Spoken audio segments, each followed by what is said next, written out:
get a good crowd of people, and that natural high is hard to beat. Keith Isley, Goldston, North Carolina, clown, barrel man, rodeo entertainer. I got my little ritual, you know. And you go over there and you get that Butterfingers candy bar and you eat it, you know. Got your makeup on, everything's ready, okay, then you go over there and get you 2 more of them little Butterfingers candy bars, 2 sticks of chewing gum, kind of head it out, you know. Get out there and you kind of hear the announcer do the little spills before the rodeo, and you're stretching a little bit. Get you another candy bar, and then I will step out, and by the time you step across the plane of that gate, it's on. She come out of the shower and I heard her in the bathroom. She was standing in front of a mirror. She said, "Oh my, I'm getting so big. My wrinkles, look at my face, it's wrinkling so much. My hair's turning gray." She said, "You need to pay me a compliment." And I did. I told her her eyesight was 100%. In the beginning, a rodeo went on for a long time. Some enterprising rodeo producer saw his customers wandering off because of a lull and realized that he was losing his audience and said to a nearby cowboy, "Get out there in that arena and do something to keep the attention of the audience. If you do, I'll pay you."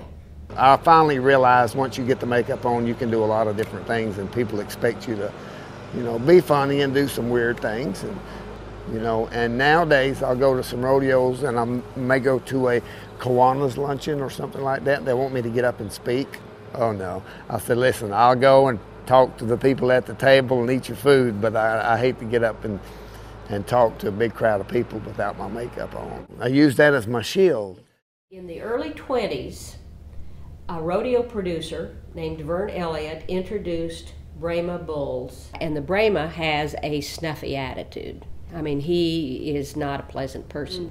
It probably didn't take more than one rodeo for Vern Elliott to decide that he had to get somebody out there in that arena to distract the bull. So he turned around, and who did he ask? The rodeo clown. "You get out there, you want me to do what? I'm the funny man. You know, that's not real funny." If the bull wants to come and play and, you know, try and hook me, I love to know. That was just that much more adrenaline rush that I could have. And that's what the crowd likes. They like to see that stuff. So it fit me just perfect. You need more than one bullfighter out there. The two working together. One guy, it's his responsibility to distract that bull. The other one gets the cowboy off into safety. They make it look easy. And it's a real art. It's a real art. I see the big picture. I can kind of see where my other bullfighter is in my peripheral, and I know where I need to be, and I know that we're going to work together and be in the right spots when it comes time for the bull rider to get off or when the bull rider gets thrown. It seems like from the minute Mom and Dad had me, they strapped me in a car seat and hauled me to rodeo. Yeah, I knew I was going to rodeo in some form or fashion. We just didn't know what. Dad's always kind of trained and raised bucking bulls from the time I can remember, so I really was interested in that. And he fought and rode bulls for a long time, and was always involved with his clown acts. So this just seemed to be a natural fit for me. There's this adrenaline rush, obviously, with riding bulls, but you buck off your bull and you're done. That's it. You go back and pack your stuff up, and you wait till next week or you wait till the next rodeo before you can get on and have that feeling again. Well, fighting bulls, I get that rush every single time, and I get to entertain the crowd and show off and have that adrenaline rush each time, so that really appealed to me. What's the secret to being a good rodeo clown? Entertaining people, coming up with fresh stuff. She's started telling me to be careful. I'm like, oh Mom, you know just as well that there's no careful in what we do. I mean, what happens, it's all part of the job. When they get injured, they better have something else to rely on, or they better work when they're hurt. You've seen people that they get a splinter and they're, I'm injured, and you've got somebody that could have the top of their little finger sliced off and they'd say, well, it's just a cut. It's just a cut is the kind of guy that needs to be a rodeo clown. My worst injury I've been very fortunate, very few injuries outside of breaking my tailbone a couple times and my nose a couple times. Those are about the only broke bones I've had. And I've had all my ribs broken at one time or another, usually 2 or 3 at a time. I tore all the muscle away from my left hip one time. Having to rehab through that wasn't real fun.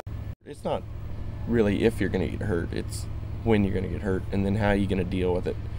That bullet knocked me down, and I'd landed on the cowboy on his spur, and it went through my cheek and knocked out my tooth. So, and that was 16 stitches and 3 hours too long in the emergency room, most of it waiting. You know, some guys get hurt that bad, and you know that's the end of their career because they don't want to risk it anymore. But to me, the enjoyment far outweighed the risk. Can you give me a smile? Big smile. It's the most paradoxical profession I can think of, because on one side he has to be afraid of nothing and stand in front of the bull and distract him, and he could be killed. The rest of the rodeo he's trying to make people laugh at him. I think that fighting bulls is 90% mental. Knowing that I got to step in front of a bull or get a bull's attention and save a cowboy is 90% of that. Overcoming that fear of knowing that you're going to probably get run over or hurt in some way. A bullfighter can realize he's getting older and his legs aren't as good as they were, and he doesn't have the agility that he did when he was younger, and he goes into the barrel. He starts being the barrel man. Some of these guys can't make that transition because they have spent their early days as a bullfighter, an athlete, a hero. Being a jokester is not necessarily something they've even thought about. I figured when I was 32, my career would be over, and I would have me a civilian job doing something. I'm 53. I'm booked up as much as I want to be. I'm already booking rodeos for later on. Lots of times people ask me if I was not doing this, what would I be doing? I don't know. I don't know. Even now, I go out there and, you know, after so many years of doing this, I've got body parts that gets pretty sore, you know, and arthritis and all. But when you get out there, you just kind of get caught up in everything, and the next thing you know, you forget about your foot hurting or your shoulder hurting. Then people, they'll see you after the rodeo when you're kind of relaxed out, you know, and they say, well, dang, I didn't know it was you out there. I thought you was a lot younger than what you are, you know. But it's been quite a ride.